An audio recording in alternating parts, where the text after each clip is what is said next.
Okay, we got everybody? All right, guys, well, let's go ahead and kick this off. My name is Mike Rosen, and I'm going to moderate this session. I want to welcome everybody, and I think this is our closing session for 2021. The QC Core Insights was a new initiative from the ACHQC with really the intent of us trying to reach each other and not have quality improvement happen just once a year at our QI Summit. And I think this is one of the really positive things that have come out of COVID is that we've been able to interact and engage and really have more of a real-time opportunity for quality improvement. And I think this final session of 2021 really kind of summarizes all of these efforts. We've got 4 great speakers tonight who have really put together 4 great studies. And I think that the point of bringing these tonight to you all is a lot of these things are just being analyzed, and we don't have to wait 6 months to a year for the actual publication to come out. And some of this information you can use to change in your practice tomorrow and how you take care of your patients. And so without any further ado, we're going to go ahead and get the first talk rolling. And what we'll do is we're going to have each speaker present, and then we'll have, depending on how much time we have, 5 to 7 minutes for open discussion and questions. So please feel free to use the chat box if you'd like, or I'm not sure if they can raise. I think you can probably raise your hand as well, and I can call on you if you'd like to do that, or just use the chat box down there in the middle, and I will go ahead and ask your question for you. So the first presentation will be by Dr. Aldo Fafaj, who spent 2 years in our lab and has just completed the project that you will hear about tonight. So we can go ahead and cue that up. Good evening. On behalf of all the co-authors, with the participating surgeons highlighted in bold, I'd like to first thank the QC for the opportunity to present our trial, which looked at the effect of intraoperative urinary catheter on post-op urinary retention after laparoscopic inguinal hernia repair. Here are our disclosures. Of note, I received a $2,500 resident research grant from the ACHQC, which was used for the completion of this project. Urinary catheters are commonly used intraoperatively during laparoscopic inguinal hernia repair and are thought to be protective against postoperative urinary retention as well as bladder injury. However, this intervention is not entirely benign and may cause catheter-related infections, urethral trauma, prostatitis, and patient discomfort. Moreover, this practice seems to be based more on tradition rather than evidence, and no prospective studies have been performed to determine if catheters confer any clinical benefit intraoperatively or postoperatively. Our study aimed to investigate the effect of intraoperative catheters on postoperative urinary retention, which is one of the most common complications after laparoscopic inguinal hernia repair. To do this, we designed a multi-institution, 2-arm, registry-based randomized controlled trial, which ran from March of 2019 to March of this year in 6 academic and community hospitals with 10 participating surgeons. Inclusion criteria were adult patients at least 18 years of age undergoing laparoscopic, elective, unilateral, or bilateral inguinal hernia repair for primary inguinal hernias or recurrent inguinal hernias previously repaired in open fashion. Those unable to tolerate general anesthesia were excluded from the trial. On the day of surgery, all patients were asked to avoid in pre-op before going into the operating room.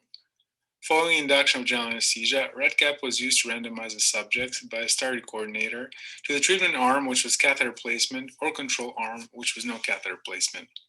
For subjects randomized to the treatment arm, the catheter was removed at the end of the procedure before emergence from anesthesia. 48 to 72 hours after surgery, the subjects were called by a study coordinator and asked about urinary symptoms, including return to the hospital or ED. Most of the postoperative data were collected as part of the standard of care 30-day follow-up in QC, including urinary retention. Additional data were collected in REDCap.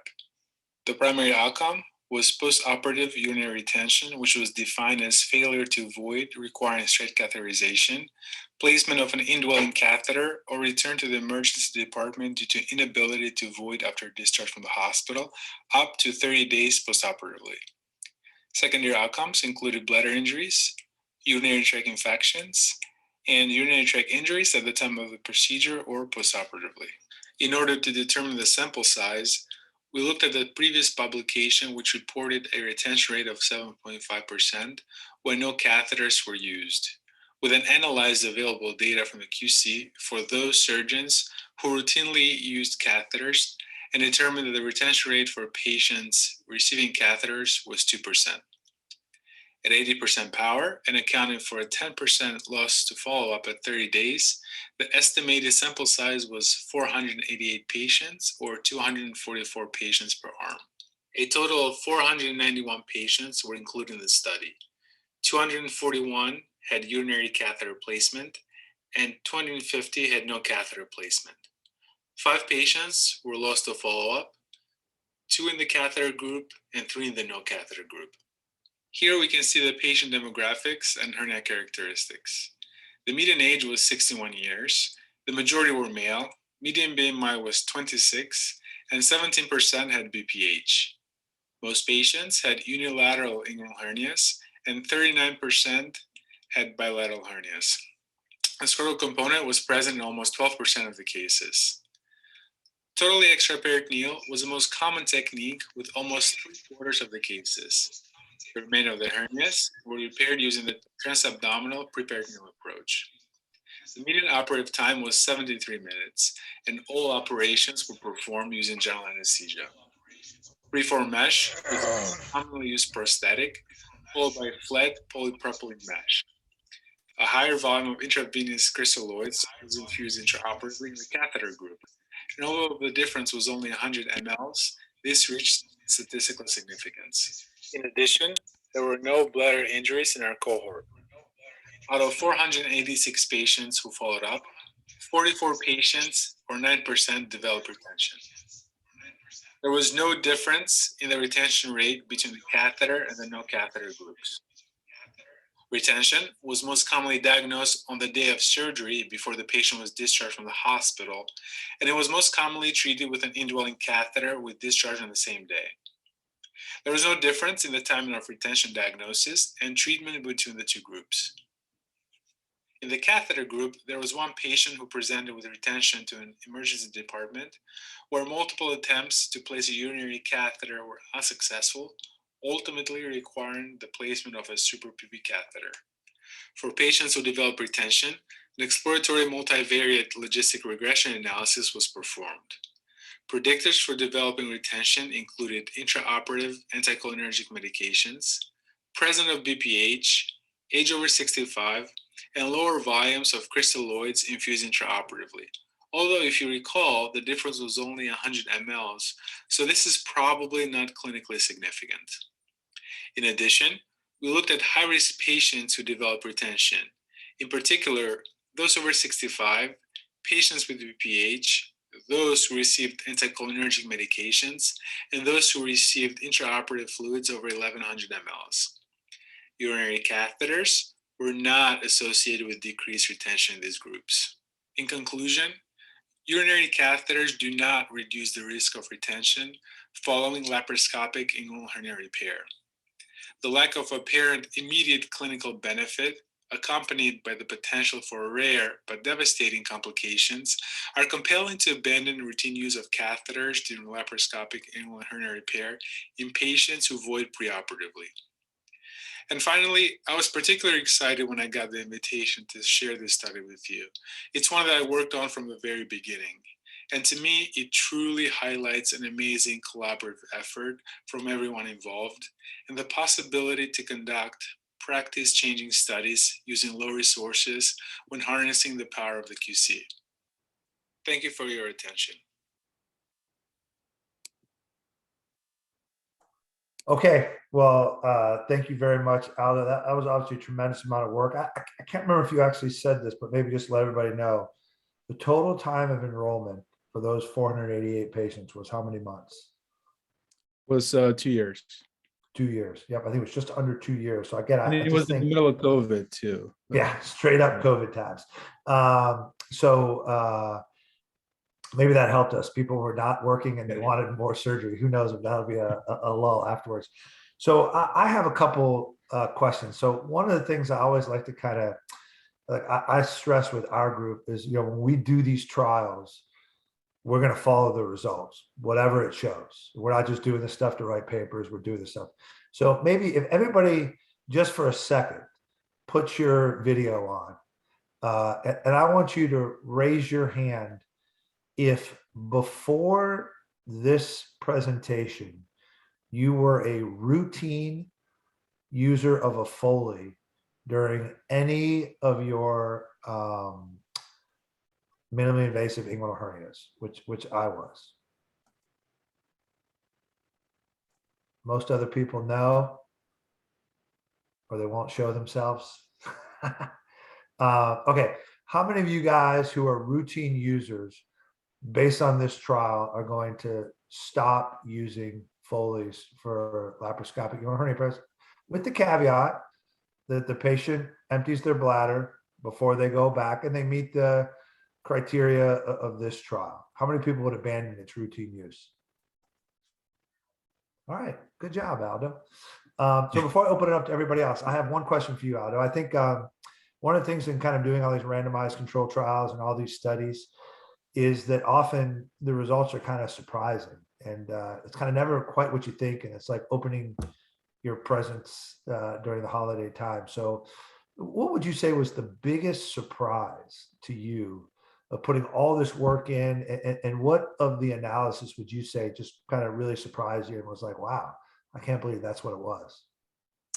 Well, obviously the primary outcome was surprising. We found no difference our bias was that the Foleys were protective against retention. The other thing that was surprising is how far off we were from the real number when we did our retrospective review.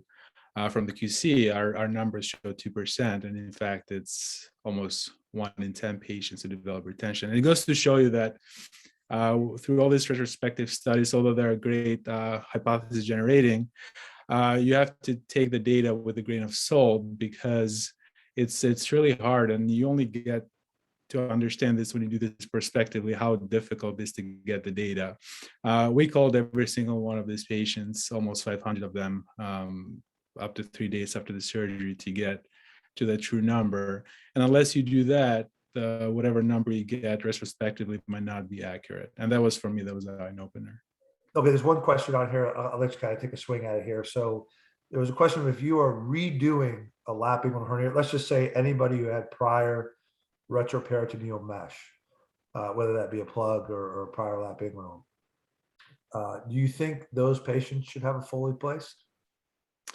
Well, we had quite a fair amount of bilateral hernias, which theoretically prolong the operation. So I would still not use a Foley in this patient population. Again, this needs to be studied prospectively, but we don't stop following this patient and tracking the data. When we stop using the Foleys, we don't stop there. We continue putting these patients in the database and following the outcomes. And if a signal arises, we'll be able to detect it. So I would not use it in this patient population. I don't Well, think. I think the one thing about this, Sharon, you can go ahead and chime in too if you like. I think you have to approach those patients individually, and I think you have to be a little bit nuanced about it. And I think that our data certainly supports that if you feel like in that patient, because of difficult dissection or whatnot, you'd like to put a Foley. Our data also supports that, other than one urinary retention, not directly related to the catheter, but post-op with the SP tube, I think that it's perfectly acceptable to do that. It's probably outside the realm of our study. In that patient population, just to Luke's point, I'd probably seriously think about putting a Foley in, just not for the reason that you might think to decompress the bladder, but more for the reason that if I wanted to fill up the bladder and check and see if there was a hole there, that would be much easier at the end of the case. So I think, that those weren't people who were in our study per se, but that's the Foley in that patient probably wouldn't prevent an injury, but it might help you identify. Is that Sharon? Yeah. I would agree with that completely. I think you have two issues. One is your case may be longer because it's a redo, and you may have things that may be stuck. And then the other thing is, I would say that in patients who are super obese, morbidly obese, having that Foley may help you also try to avoid a bladder injury, or at least recognize a bladder injury. Yep, great point. So one last comment, and then we'll go on to the next talk, which is that I think one of the things that this trial really shows is, to my knowledge, this is the first large randomized controlled trial that's really carefully evaluated urinary retention. And it's a big problem for a lot of people, at least for the group who did this study. And so, both arms, we're talking about 9 to 10% range, which in a busy inguinal hernia practice, that's a real number. So I think one of the things, hopefully in the QC, we can kind of look to next, and I think our group will consider is what is the next study? Because I think just because Foley's didn't fix this problem, there might be a role for medical treatment. There might be a role for changing kind of perioperative management, and all this stuff should be put together to that. Go ahead, Sharon. Yeah, so I would put in a plug for looking at perioperative fluid management, because I think patients often get flooded post-op, and then that throws them into retention. Yep. So Agreed. one last comment. That's one of the reasons why we did that post-hoc analysis. We know that we have to interpret the data with a grain of salt, meaning with this randomized control trials, you truly get to answer one question. And the reason why we did that analysis is to generate more hypotheses for future studies. So hopefully they'll be conducted. All right, Aldo. Well, great job. I have one more question for Aldo. Hold on. Oh, go ahead. All right. If I'm a general surgeon and I have a 4% retention rate with using a catheter, and I read your study, what do I do? Well, how is your 4% determined? My hospital tracks it. It's real, Aldo. Just accept that it's real. The data suggests stop using it. Well, I think, but Clayton, I think the point is you're doing better than we did in either arm. So you would expect, based on our data, that you probably do fine without a Foley too. But I think that it does show that there's probably something else going on that we didn't measure, that you're having a different result if those numbers are true. I think that's kind of the point. Okay. Is, you can only really interpret all the data you're about to see if you know what your own outcomes are and they're accurate. And if you did better than both of our groups, you might be able to continue what you're doing. Do you think there's ever any role for doing kind of routine bladder scan, post-void bladder scan before sending patients out? Yeah, I mean, listen, there's a lot of people. There's a whole bunch of different ways to do this. There are people who actually fill up the bladder at the end of the case, take out the Foley, and then they allow them to pee right afterwards, so they don't have to wait for it, and they know what's going on. But yeah, again, I mean, I think this is it's just such a ripe area that, like, and we'll go on to the next talk just for the sake of time, but I just think what this really shows is probably the most important thing in this study is that we've identified we have a problem, and it's a real number. It's not a small number, and it was the same in both arms. So now it's to design the next trial, take the next 2 years to figure that out and make it better. And this is the fun of research. Okay, so we're going to go ahead and move on now to Clayton. Petro's going to give us an update on the Pruvit trial. And I think Clayton presented, I think about a year ago now, in it was one of the first sessions, actually, maybe what was the Pruvit. And I think this is really kind of what we're all about in the QC, which is that we take this data, we present what we have, and we continue to follow and track the outcomes, and we see what happens next. All right. Thank you, everybody. Like Mike said, I think this was like the inaugural Core Insights. And now here we are a year later, and we're going to give you guys an update. So here are all of our disclosures, including the grant that we got from Intuitive to fund this study. So the 1-year outcomes that we're going to go through, and again, I'll give a try to make a concise, brief summary of the initial 30-day outcomes. But what really the meat of this are the patient-reported outcomes for 1 year, including recurrence data, which is, again, a hybrid of both patient-reported recurrence and clinical recurrence, and then the incidence of reoperations within the first year as well. And so, again, just as a refresher, the Pruvit trial was a randomized controlled trial. Dr. Ajita Prabhu was the principal investigator. And her and I did these 75 operations, 36 laparoscopic IPOMs against 39 robotic IPOMs. The primary outcome was pain on the first post-operative day, and we were powered to detect a 30% difference. Just very briefly, the technical components of this. So for the laparoscopic IPOMs, the fascia was closed with O-proline, and the mesh was secured with tacks and transfascial sutures. For the robotic IPOMs, the fascia was closed with either O-permanent V-lock or #1 Stratafix, which we transitioned to during the trial, and the mesh was secured with 3O Stratafix intraperitoneally.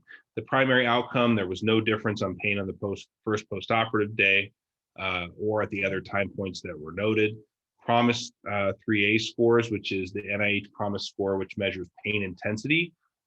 There was no difference preoperatively or at the 30-day time point. However, there was a statistical difference in the change that showed to be a potential benefit for laparoscopy. There was no difference in Hercules scores. Again, no major differences in complication rates. And there was a difference in cost that was larger for the robotic platform because of the increased OR time. So from that, we concluded that laparoscopic and robotic IPOMs had comparable outcomes, but there really wasn't a measurable clinical benefit of the robotic IPOM in the first 30 days to offset the increased cost. And so here we are 1 year later trying to add more information to that equation. So for patient-reported outcomes, we're looking at the PROMIS 3A short form. Again, that measures pain intensity, and Hercules scores, which is abdominal wall specific quality of life. For recurrence, we're screening with the hernia recurrence inventory, and that's, again, just the simple question of, does the patient feel or see a bulge, yes or no? And then when available, we will supplement that with clinical information, which is a physical exam and a CT scan. And then reoperations, we figured that out by looking through the electronic medical record, or obviously if we knew about them. All right, so for PROMIS scores, again, this is pain intensity. Lower numbers mean less pain. And so when you compare, let me just move this over because I'm having trouble seeing this. Again, so lower numbers equal less pain. And so when you compare laparoscopic to robotic scores, not much difference, both in the baseline and 1 year later. And the deltas are relatively similar as well. For Hercules scores, baseline scores, again, about the same. Interestingly here, the robotic patients had a better improvement in their quality of life at 1 year. For Hercules, it's the opposite of the PROMIS. So the higher number equals better improvement in quality of life. So this regression analysis is done to adjust. If you look at the baseline, there are a couple points difference for each of these scores. And so this regression analysis is done to adjust for those baseline differences, as well as randomization. And it pretty much didn't find anything different. Again, the PROMIS 3A scores, there was no difference in 1 year. And the Hercules, the difference of about 12 points was maintained through this analysis.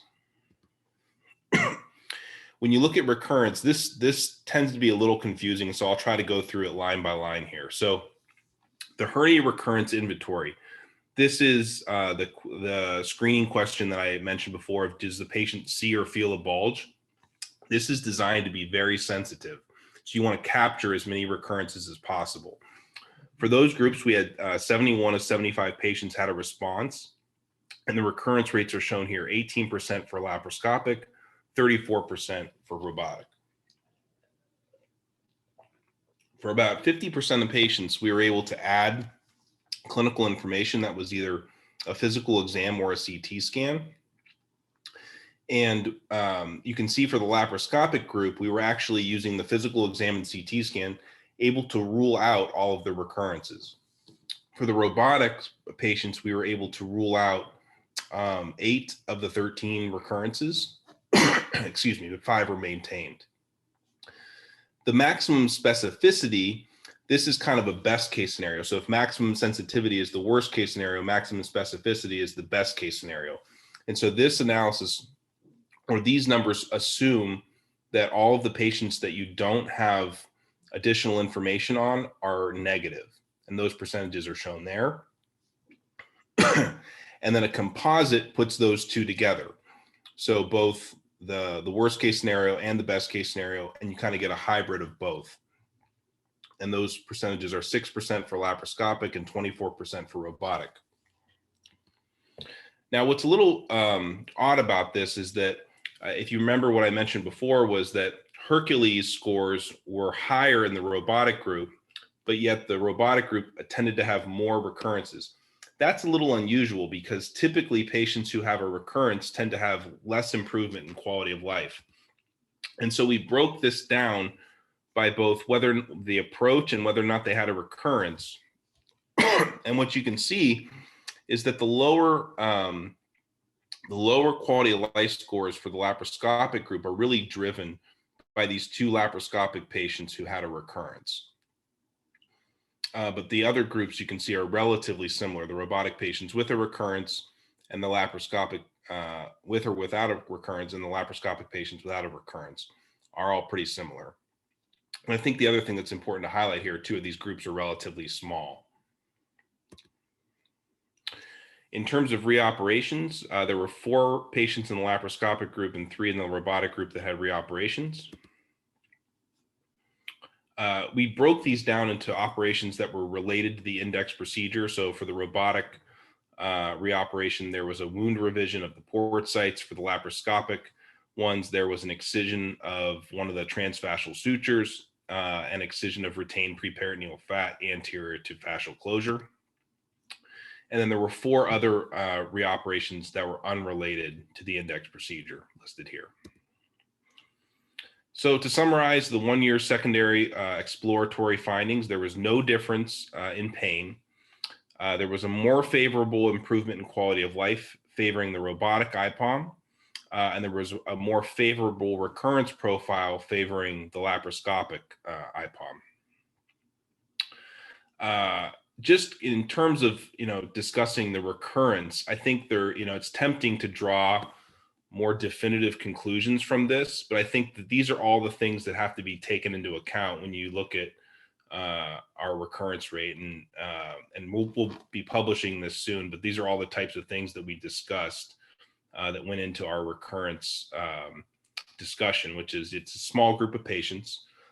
We did have a limited clinical follow-up, so 50% of our patients had clinical follow-up, but the rest we were dependent on the hernia recurrence inventory, which is just a screening questionnaire. In terms of mechanical differences, the robotic repairs, the mesh is fixated with absorbable suture versus permanent tacks and permanent sutures. We did transition from permanent to absorbable suture for fascial closure of the robotic repairs. There was no standardized surgeon experience for either technique, particularly I know in terms of robotic repairs, that's a common criticism. And then, a subtle thing is that from the CT scans, when we were reviewed, the CT scans were reviewed by 3 surgeons who were blinded. But unfortunately, what we found is that you're unable to blind because when you see all of the metal tacks, that blinding is not able to be maintained. So in conclusion, I think that it's fair to say that well-powered studies are needed to elucidate if these differences in quality of life or recurrence are real, and I'm anxious to get your feedback. Well, great presentation, Clayton. And I think, I know it was hard to choke on those recurrence rates for you and Ajita, but, I think the reality is that, these are hard, these are tough cases. And when you really follow these people up, and particularly when you use a little bit more subjective things, these are probably real numbers out there. And this is part of doing good data.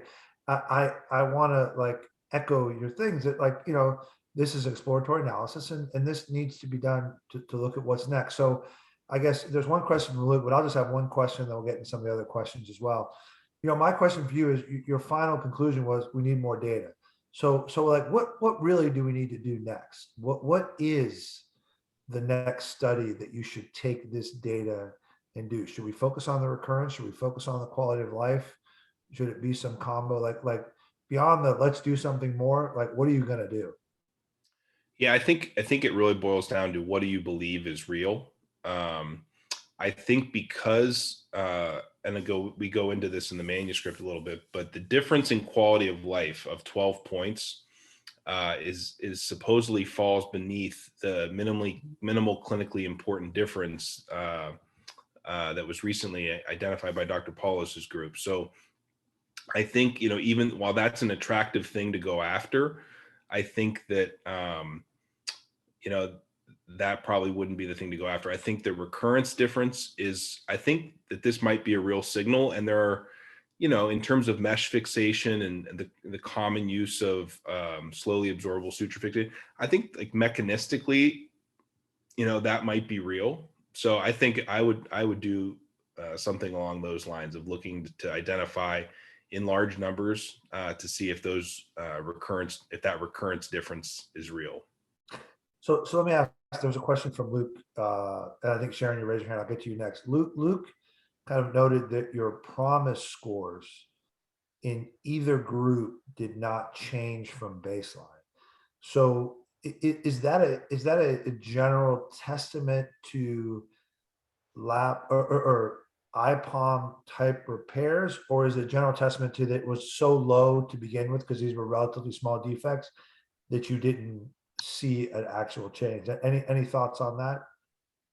Well, the promise scores do go down in both groups. So for lap, they go from 45 to 37, and for robot, they go from 43 to 36. So they do go down, but they don't go down a lot. And I think that's just because these aren't huge hernias. These are less than 7 centimeter defects. Well, just one thing real quick. I mean, we're never going to make Luke an IPOM believer. He's poisoned from his time in Greenville. But just real quick about the promise score, because like it's interesting, these scores, just so we know kind of where we're at, because the promise is a very goofy thing to interpret. The lowest score you can get, if you answer 0 to all 3 questions, meaning no pain, it's a 30.7.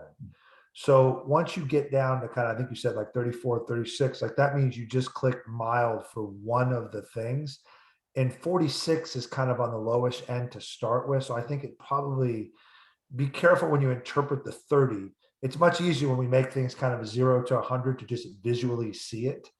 But these scoring systems are quite complicated. So let's go Sharon, and then I think Ben has his hand up too. So my quick question is, I'm sure you said that, but I missed it, was the duration of the follow-up, because my guess is that you're going to see early recurrences due to possibly things like absorbable suture, but later recurrences may even out because of the patient disease to begin with. Yeah, the follow-up window was 1 year plus or minus 3 months, I believe. Which is short for hernia follow-up.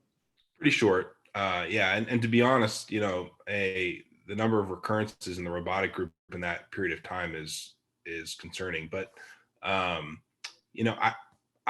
it's hard to, I put that diagram together because there's so many little things, that kind of weigh into this. I went through, some of the CT scans, and there were some where I thought, I wonder if the reviewer saw tacks above and below, if, where you have like kind of like a subtle eventration and you knew the mesh was there, would you still call that a recurrence? I don't want to blame all of them on that. I think there's just each one of those little things that contribute to the potential limitations of our recurrence analysis are all, I think that's just, there's a lot of things that go into it. And I think that's why you just can't draw major conclusions from this. I think you have to take it for what it is, which is an exploratory outcome that is a signal, and you have to use that. And this is the perfect way to segue into like a larger trial. But I think you might benefit from analysis at different time points in the future. Sure. I think to Clayton's point, that this trial wasn't powered for this moment, but it's important to follow up and disclose it, and then really thinking about the bigger trial. Ben, you have a question? Yeah, first of all, Clayton, congrats, and really looking forward to the manuscript coming out. I think if you kind of look at the recurrence data, which is probably the most interesting and kind of compelling to look at, you always have to kind of wonder, either there's some systematic ascertainment of recurrence that's different between the two groups, like kind of we're thinking about, or is there something mechanistically different going on? And any thoughts to the fact that most of the time when we're doing lap primary fascial closure, it tends to be interrupted versus a continuous suture for the robotic one? Is that a possibility of what's contributing to this? Because, you know, it seems compelling that in pretty much every way you looked at recurrence, it was favoring laparoscopy. Yeah, I mean, that again, that I didn't even mention that, like, you know, you're doing figure of eights, but I mean, I don't think anyone feels super good about the Carter Thomason figure of eights. I mean, those, it's just not a very satisfying, it just looks like it's hogged together. And, you know, when it's, you know, run together with the robot, it always does look a little bit nicer. But then you know, the flip side of that is, you know, are you really getting good bites of fascia? It's interesting. I actually, when I found out that, you know, we had transitioned during the study from permanent to absorbable suture, I kind of was alarmed by that, because I thought, we never really, you know, because we only used permanent suture in the lap group, and I thought that was a major limitation. It's funny, one of the reviewers actually, I don't know if I could say this, but one of the reviewers actually thought that the Stratifix symmetric, which is the number one absorbable that we used, that was the more durable one, and that the permanent V-lock was more brittle and therefore more likely to break. And so there's so many different ways you can kind of turn this around and look at it from different angles.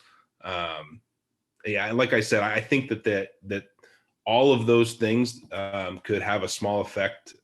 And, you know, again, when you throw all of them together, you know, you end up with this huge effect, but it's hard to point at one thing and say, oh, that's the reason. Okay, we'll keep going for the sake of time. I think that the best part of this trial is that no matter what the political divide you land on, there's something special for you to enjoy and focus on. And the part that you don't like, just criticize it. So we'll move on now. It's my pleasure to introduce Ben Miller, who is currently one of our fellows, who took the time to put together the rival trial, now the 1 and 2 year follow-up, to look at that. And like I mentioned, Ben is our fellow. He is a free agent right now. If anybody sees this or is looking around, I am Ben's agent, and I'm happy to negotiate on his behalf. And he's certainly be looking for a job in some abdominal reconstruction unit near you. So go ahead, Ben, take it from there. Thank you for that introduction, Dr. Rosen. So thanks for the opportunity to present the long-term outcomes of the rival trial.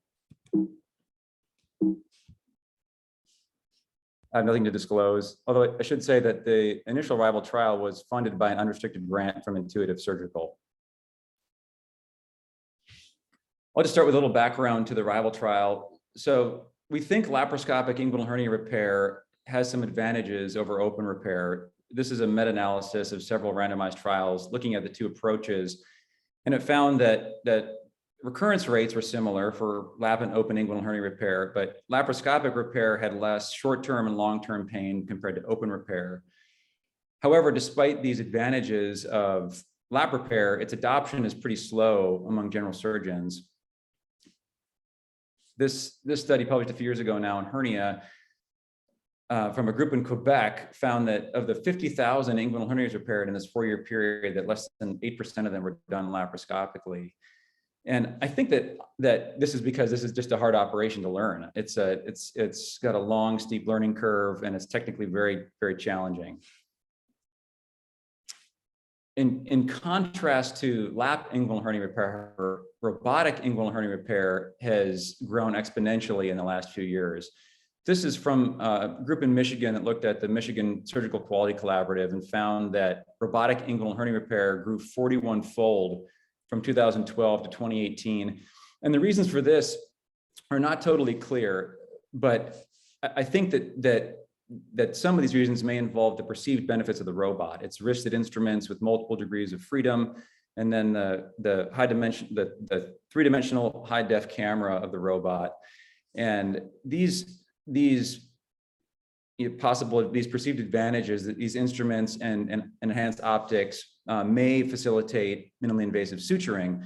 And if you look at the traditional method for mesh fixation and closure of the peritoneal flap in a laparoscopic inguinal hernia repair with tacks, and you compare that, to a robotic inguinal hernia repair with suture, it makes sense that suturing the mesh in and suturing that flap closed would lead to less postoperative pain. So with these things in mind, the rival trial was designed to compare a robotic versus lap TAP inguinal hernia repair. And this trial was a pilot study. It wasn't, because this was the first trial of its kind ever done, it wasn't, there were no data out there on which to power a primary endpoint. So this was just designed as a pilot trial. It involved 6 centers, and all the surgeons who participated in this were fellowship trained, and the attending surgeon did the entire case.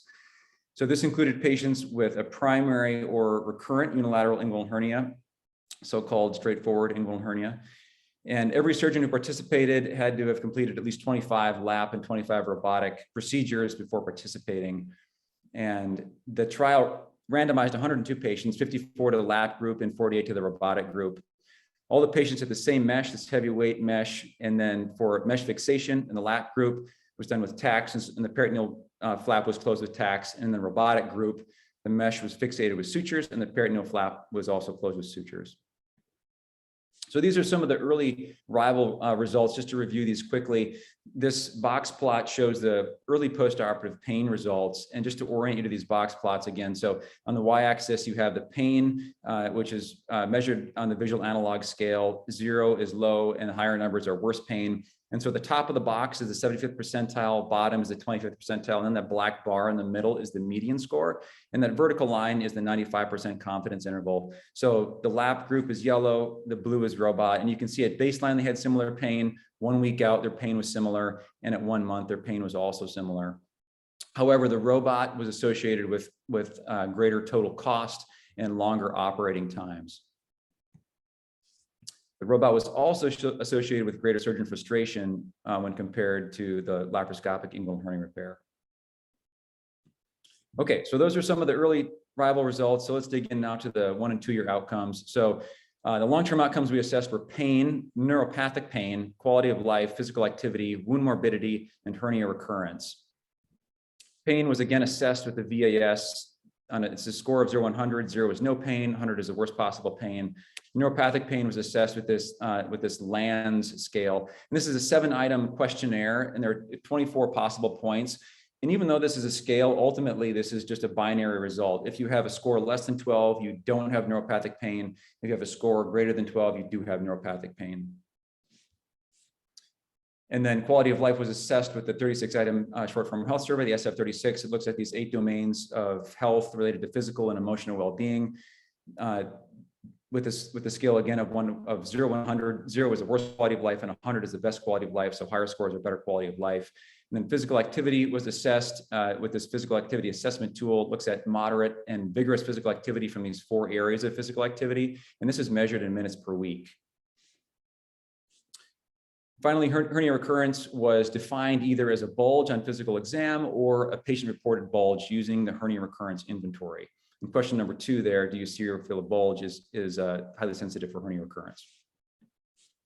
Okay, so what did we find? Of the 102 patients, 81% had 1-year follow-up and 75% had 2-year follow-up. This box plot shows the pain results at 1 and 2 years. Again, the VAS is on the y-axis, and low scores are good, high scores are worse.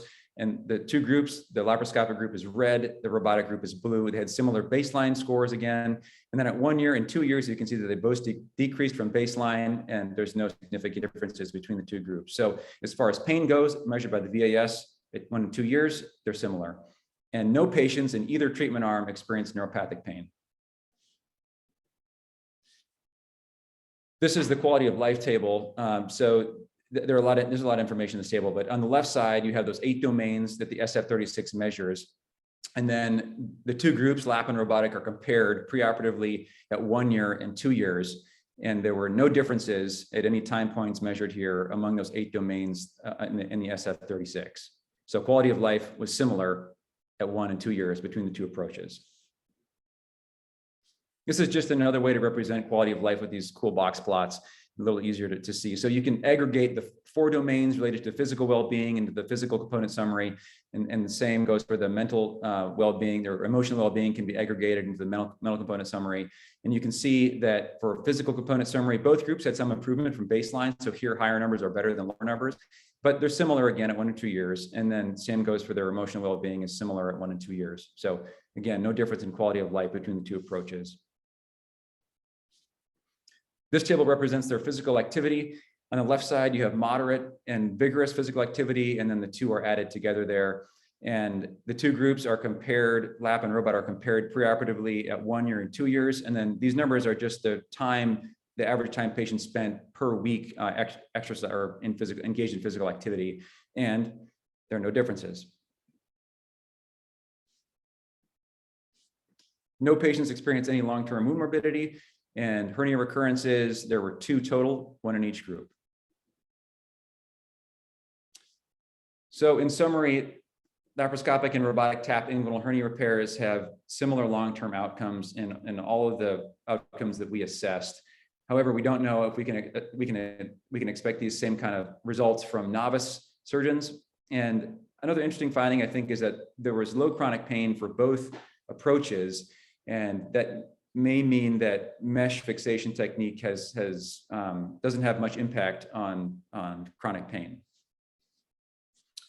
So in conclusion, for surgeons already proficient with laparoscopic inguinal hernia repair, the robot does not seem to offer additional advantages. And then for a couple areas of future work, I think it would be interesting to look at, to compare the robot and the lap approaches for maybe more complex MIS groin cases like mesh explantations. And then you could compare these two approaches for training novices. The robot approach has been looked at, the learning curve for the robot approach has been looked at recently, but the people who are in these studies learning the robotic technique are already proficient with lap techniques. And so I think it would be interesting to compare these two techniques head to head to train novices to see which is easier to learn. Thanks, that's it. All right, Ben, great job. Great summary of a lot of data. And again, I think another, important thing about, especially all these trials that have 30-day outcomes, that we really continue to follow these people and continue to search for, are there differences? Is there value? And just because something might cost more initially, if it provides long-term value, that's always important to look for that and do those. So I have a couple questions for you, and then I will there was one in the chat, which will overlap with my question. So my first question is, so Ben, you came to us from being in community practice with a lot of folks who did these things. So I'm just curious, when you send this paper to your old partners, who you've told me are big time robotic surgeons for inguinal hernias, so how do you think they'll interpret this data? Like, what do you think their take in the real world will be? Will this change their practice? Where do you see it applying to them? I think that they will continue to do robotic inguinal hernia repairs. And I think that the same could be said that if you're proficient with robotic inguinal hernia repairs, then it may be associated with some cost.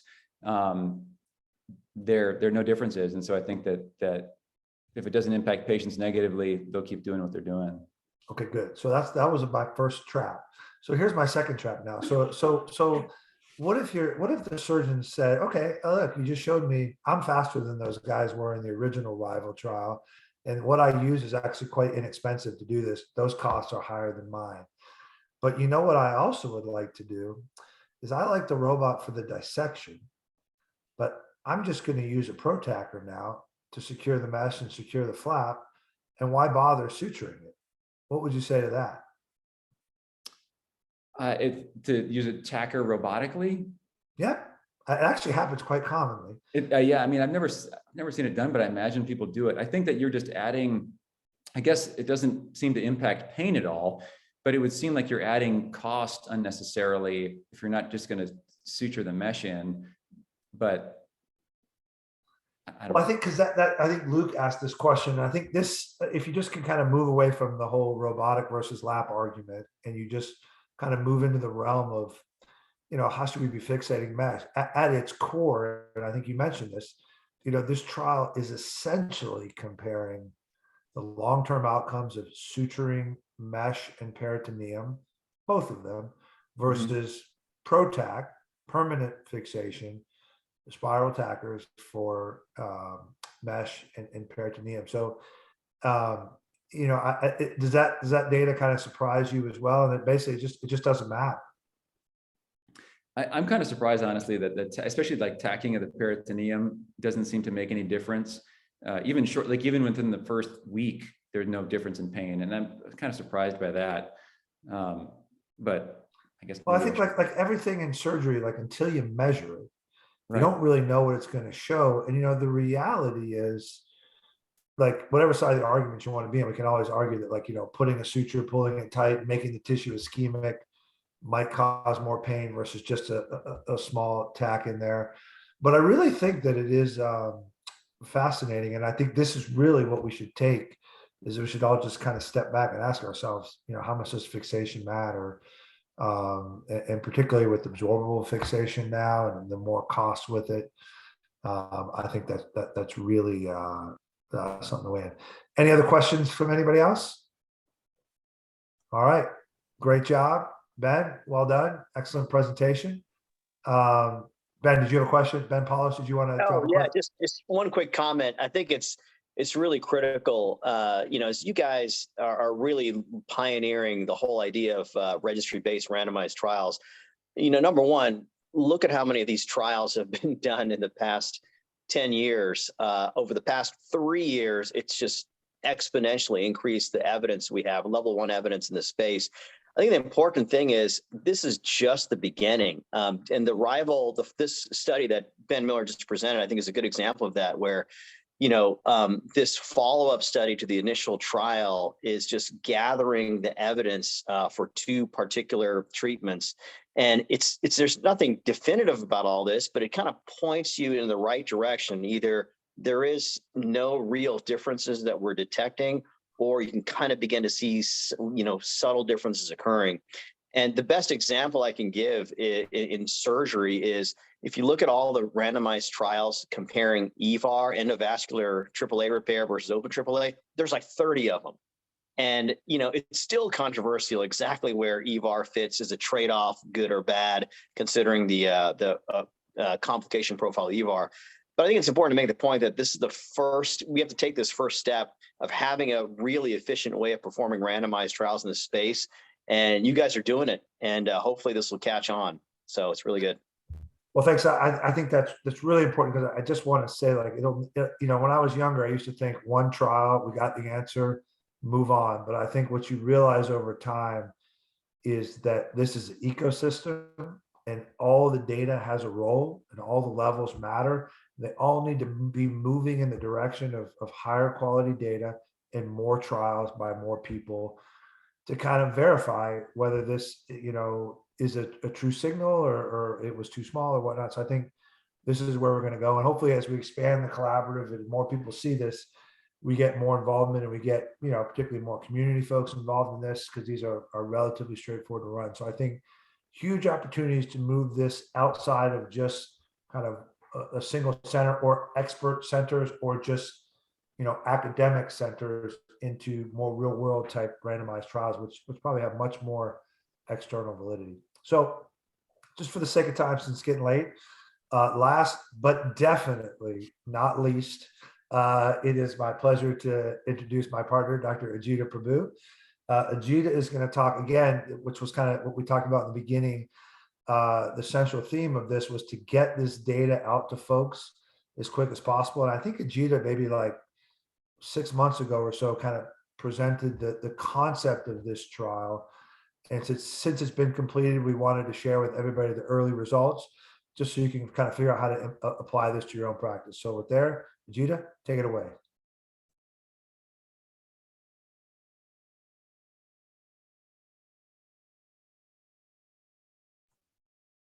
Ajita, it's always best if you unmute yourself. Can you hear me okay? Yes. Got it.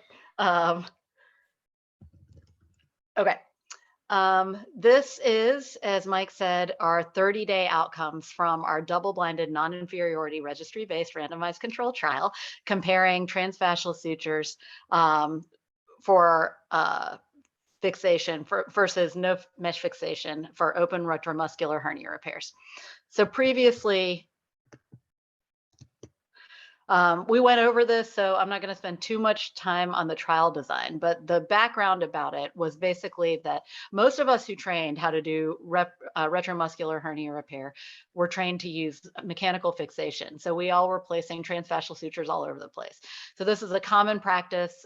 There was some thought about it that they possibly contribute to short-term and or long-term chronic pain in patients undergoing hernia repair, but it had never been well studied. And I'm sure everybody is aware that particularly with the advent of robotics, suddenly there was just this big shift towards putting meshes in the retromuscular space, and people just essentially abandoned retromuscular fixation. So a little bit of that was the impetus behind putting together the study to see if it really does matter for certain hernias, whether they get transfascial suture fixation or not. So as I mentioned, it was a prospective randomized controlled trial, and it had 5 major aims. The primary outcome of the trial is something that I'm not going to report on tonight, but it was hernia recurrence rates between fixation and no fixation using a composite score at 1 year. And we're not there yet. We don't have the data for that. So we'll be talking about that more hopefully in the future. This talk today is a little bit more about aims 2 through 5 and what we found. So the things we were trying to determine were whether there was a difference in pain between the fixation and no fixation groups immediately in the post-operative period using the NRS 11. We also wanted to look at differences in pain between groups at 30 days using the PROMIS Pain Intensity 3A survey. We wanted to look at differences in in-hospital oral and IV narcotic consumption between the groups. And then finally, to determine if there were any differences in length of stay between those groups. Our hypothesis was that hernia recurrence rates in patients receiving transfascial fixation would be non-inferior to those, receiving no transfascial fixation would be non-inferior to those receiving transfascial fixation at 1 year. The study design was single-blinded, it was registry-based, and it was all housed at the Cleveland Clinic. And as I mentioned, it was a non-inferiority design with mesh fixation versus no fixation. And for these, we did standardize the way we did those two. It was 8 transfascial sutures for open retromuscular repairs. To be included, patients had to be 18 years or older. These were elective operations through an open midline approach. And in order to be considered a candidate, the hernia defect width had to be less than or equal to 20 centimeters. And we had to confirm intraoperatively that we would be able to approximate the fascia at the end of the case over the mesh.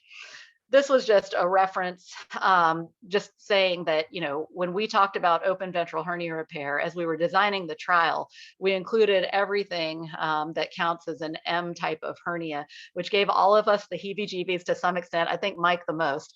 And so, you know, when you look at patients like this with this gigantic hernia and you're kind of like, oh, it goes all the way up to the xiphoid process. Oh, it goes all the way down to the pubis. And you're like, do I really want to put a piece of mesh in that patient and not fixate it?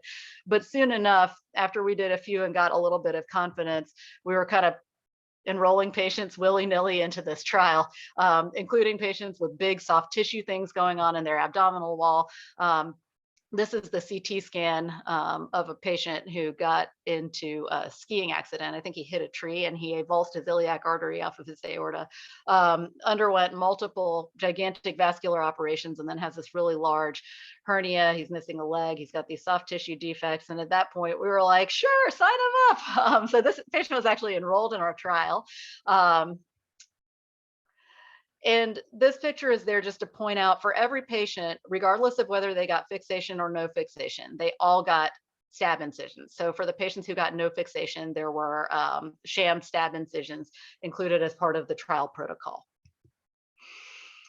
As far as exclusion criteria, anybody who had a defect width that was greater than 20 centimeters, anybody who underwent a non-midline or minimally invasive approach. And so bridged repairs, if we could not get the fascia closed, if the mesh was put in an onlay, say type of position, or intraperitoneal mesh, then those were not included, and peristomal hernias were also not included. The procedure has been described before, but ultimately the biggest part about this was when we randomized the patients. So patients underwent their retromuscular dissection, and we selected a mesh prior to randomizing them. And we did that on purpose because what we really didn't want was for a surgeon to kind of hear like, okay, we've randomized you to no fixation, and now suddenly they're trying to put in a 50 by 50 centimeter mesh, and just because they're nervous to test the no fixation arm. So it was important that the entire dissection was complete prior to randomizing. If the patients got into the fixation arm, then they had 8 transfascial sutures with any additional fixation at the surgeon's discretion, but the minimum was 8. And then in the no fixation arm, it's important to note, so the mesh was placed in the retromuscular space and there was no fixation of any sort, including adhesives. And then, as I mentioned, sham stab incisions for those without fixation. So this is just some pictures of what that looks like. And so the top one was, our nice, comfortable 8 transfascial sutures. The bottom one was, we hope this works. So as far as ventral hernia recurrence, we've gone through this in other settings in terms of how we determine them, but essentially we use a composite score, including the ventral hernia recurrence index. If the patient acknowledges that they think they have a bulge, then that is positive until proven otherwise. And then a physical exam or a CT scan would trump the ventral hernia recurrence index for this group of patients. And we're not quite there yet. So hopefully we'll be presenting that to you in the future. As far as our power analysis went, based on the primary endpoint of recurrence at 1 year, we estimated a sample size of 135 patients per arm, and estimated with a 20% loss to follow-up, the goal was going to be 325 patients. This table is very busy, and so are the next few that I'm going to show you. But essentially, this is our table 1, just showing that if you look at the fixation and no fixation groups, they were similar in every aspect with regard to their demographics. So these were well-matched groups. And as far as hernia details went, and we did have 325 patients. There were 162 patients in the fixation arm and 163 patients in the no fixation arm. So they were similar in every aspect with regard to operative details as well. So here, specifically, all of these patients underwent myofascial release. The majority of them had bilateral myofascial releases, and otherwise, all of their operative details were similar, including their hernia width. As far as further operative details went, as mentioned before, it was a criteria to be included for having mesh placed. So everybody got mesh. The fascia was closed on every single patient in both groups. We did include clean contaminated and contaminated patients to a lower degree, but essentially the vast majority of these patients had clean operations. And even the operative times were essentially the same between the groups, which is good to know that we weren't taking a long time to place these transfascial sutures in the operating room. There was a very low rate of intraoperative complications, but didn't seem to be consequential. So if you look at this plot, we're starting with aim number 2 because aim number 1 is a hernia recurrence, which we'll get back to in about a year. Aim number 2 was looking at pain using the NRS 11 in the immediate postoperative period.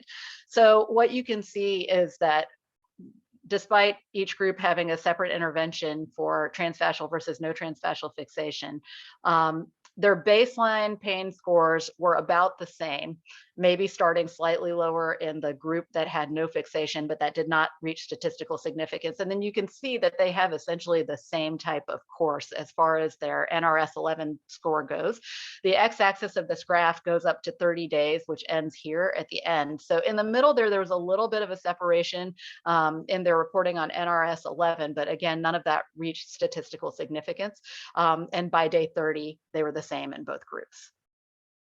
The same thing was noted on the 30-day PROMIS intensity, pain intensity score. And so you can see, although they look slightly different, these differences did not reach statistical significance. So both of them had similar trajectories for both of their pain and quality of life scores postoperatively.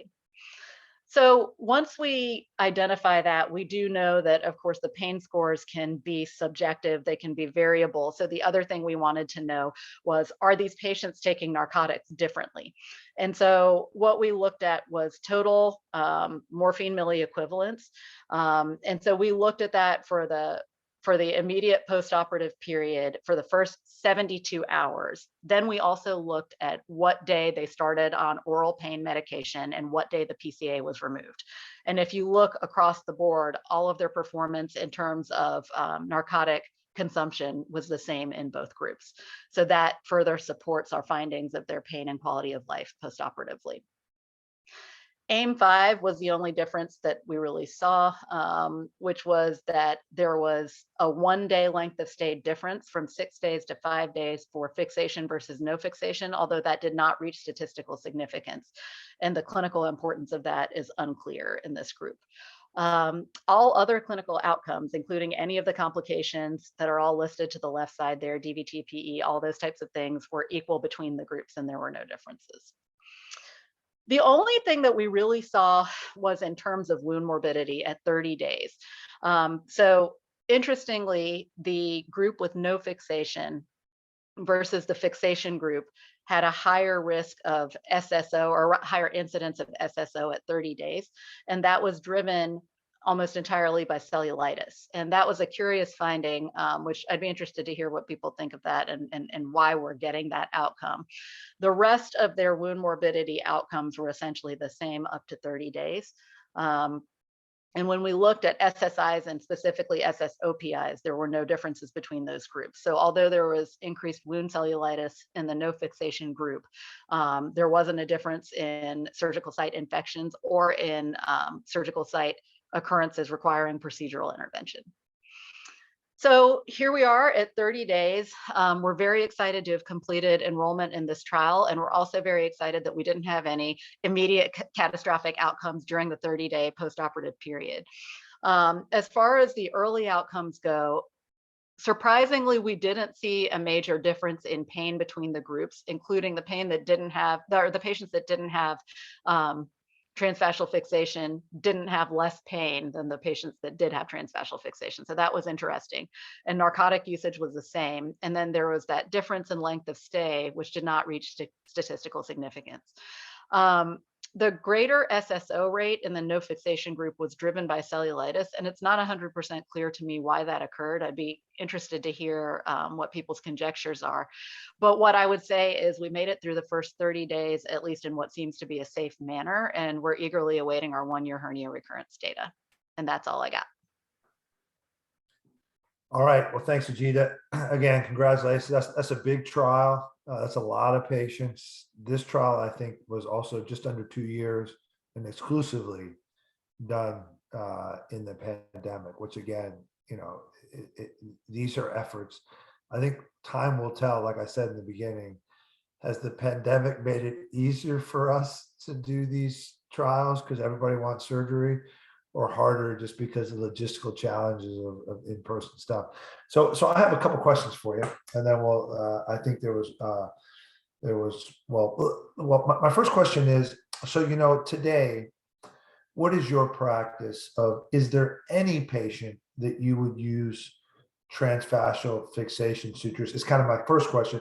And my follow-up question is, could you just kind of go into like the technical aspects of, when we say we're doing M1 and M5 hernias, just some guidance to folks on what are we doing for those hernias that are up there when in fact we're not putting sutures. Because I think the dissection might be surprising to some folks in that scenario. Okay, so I think your first question is about what am I doing in my practice currently? And in that situation, I mean, essentially, if I'm pretty sure I'm going to get the fascia closed with no tension, to be honest, I'm transitioning towards getting away from placing the sutures. The caveat to that is that this was not studied in patients with a defect that's got a greater width than 20 centimeters. So who are the patients that I think are not candidates for that? Any patient that I'm bridging, for one thing. Another thing is any of these patients that have these Mercedes-Benz or Chevron type incisions from upper abdominal surgery, those patients depending on how wide the defect is, I tend to be more inclined to put transfascial fixation for those. And again, now a lot of those types of incisions are going to go out pretty far laterally beyond the midline. I mean, it might be all the way around kind of in the subcostal position. So if that's the case, I don't personally love the idea of not putting transfascial fixation there. And then finally, if I think that there's going to be tension on the fascia, then I will put transfascial fixation. That said, by and large, the majority of our patients are going to come together with a posterior component separation. For the most part, as we all know, the majority of these patients do get their muscles together. And in those instances, I will say I've liberalized my practice considerably. What was the other thing you asked me? The extent of the dissection, kind of the subxiphoid extent right. and the suprapubic. Yeah, I think that's actually really important. So for us to feel comfortable in not placing transfascial suture fixation or suture fixation to the xiphoid process or that type of thing, we did dissect pretty high up underneath the xiphoid process, underneath the costal margin on both sides, off into the central tendon of the diaphragm, so that we had overlap all the way underneath the xiphoid process for a good 5 centimeters. And then the other thing is for the suprapubic ones, I think it's very important to mobilize the bladder in the space of Retzius and get everything completely down, so you have at least a few centimeters underneath the pubis in order to get good overlap of that. So, and as I said, I think we were all a little squeamish in the beginning as to, are we going to include these kind of odd location, subxiphoid, suprapubic things?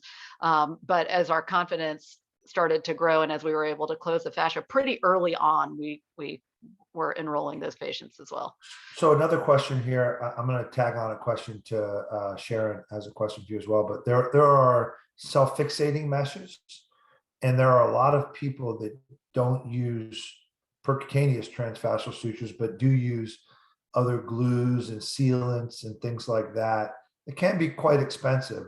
So I think, with the concept that, and just to reiterate what you said, is that our no fixation is zero fixation, not one on the top and the bottom and no lateral. It was, you could not put a stitch in the mesh. So if in fact this holds out to 1 year, that we don't see a difference, kind of what type of guidance do you think for people who are using self-fixating meshes and perhaps people who are using sealants and things like that? Do you think this study would suggest that you don't need kind of any of that stuff anymore? I don't know. I mean, I don't think that we're well positioned to comment on that. My bias is that, some of the more expensive self-fixating meshes and the fibrin glue, they add cost to the case. Now, that said, we did have some wound morbidity that wasn't fully explained. And it's hard not to wonder if, when we close the fascia, if the mesh buckles just a little bit, and are we seeing something related to that? And I don't think that we're fully poised to answer that. However, I will also say it's important to note that those SSOs didn't end in a greater rate of SSOPI. There wasn't a greater rate of intervention on these patients that had the cellulitis. And I guess time will tell if there's a greater risk of hernia recurrence in those patients. If the wound morbidity translates into some long-term problem that was unanticipated in terms of the durability of the repair, then I do think we have to go back and take a harder look and see if some of those adjuncts like the self-fixating meshes or the fibrin glue or that type of thing helps. But I think, as Aldo said earlier, we were kind of poised to answer one question, and I think we're going to answer that question, and the rest of it we're going to have to, we don't know. Yeah, I think just really important point is that, if you measure enough things will come back significant, and so all these secondary endpoints are just that. They're the grounds for future work. And again, it wasn't like there's been some comments, just to kind of bring it up in the chat here, about perhaps it's buckling in the mesh and you're collecting fluid and it's harder to get medium weight mesh to lie flat, and heavyweight makes it a little bit easier. But again, those are retromuscular mesh problems. All we really found was wound cellulitis, Right. which isn't deep SSIs, isn't hematomas, isn't seromas requiring percutaneous intervention. It's only 300 patients. Wound cellulitis, if a couple people were one way or the other, we might have had completely different. So I think a lot of caution in that. Another question from Luke about were tap blocks utilized in all of these patients, and any details about that? This trial, Was after the Expo. correct. And as far as our practices, I do think we all abandoned Exparel after the Exparel trial was over, and then continued to use 1/4% Marcaine for our TAP blocks. And the patients in this trial did get that. Yeah, so these are all surgeon-directed, intraoperative, before mesh placement tap blocks with I think most of us diluted With into 50/50. 50 Yep. on each side and with 1/4% Marcaine. And I think the epi or not epi. And then Ben was extremely concerned about Ben's very sensitive. Ben Paulos is very concerned about the sham incisions, and perhaps they cause an undue amount of pain to the sensitive people of Ohio State. Any comment on whether you thought those were just absolute gashes that needed to be treated? Let's just say in my OR they weren't. Well, it's funny. It's really funny. I just to Ben's point about this, we're kind of starting to like experiment potentially with some more sham surgery type things. So And I you think that admit it, the sham surgery is coming out of the clinic. Yeah, that's right. That's right, bro. It's science, man. This is science. This is what science looks like. It's not special statistics. It's actually science. And so I don't be intimidated by it. So I think that the reality is that, and I think this is so important for anybody who's watching this, who wants to do trials and whatnot. You really have to think about upfront how you're going to control everybody's bias and observer bias, that people are asking the questions bias. And to be honest, this was against everything I believe, that it was okay to not use sutures. Like, this is what Reeves taught.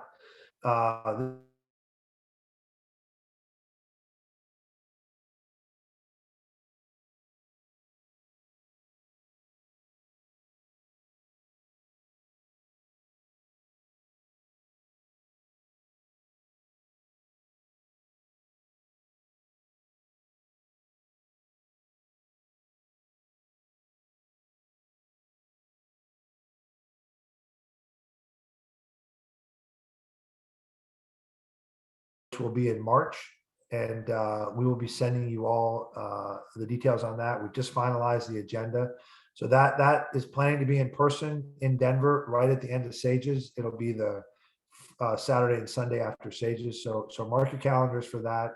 We'll certainly look forward to seeing everybody in person. And everybody, and have a great day. Have a wonderful holidays, and we'll see you next year.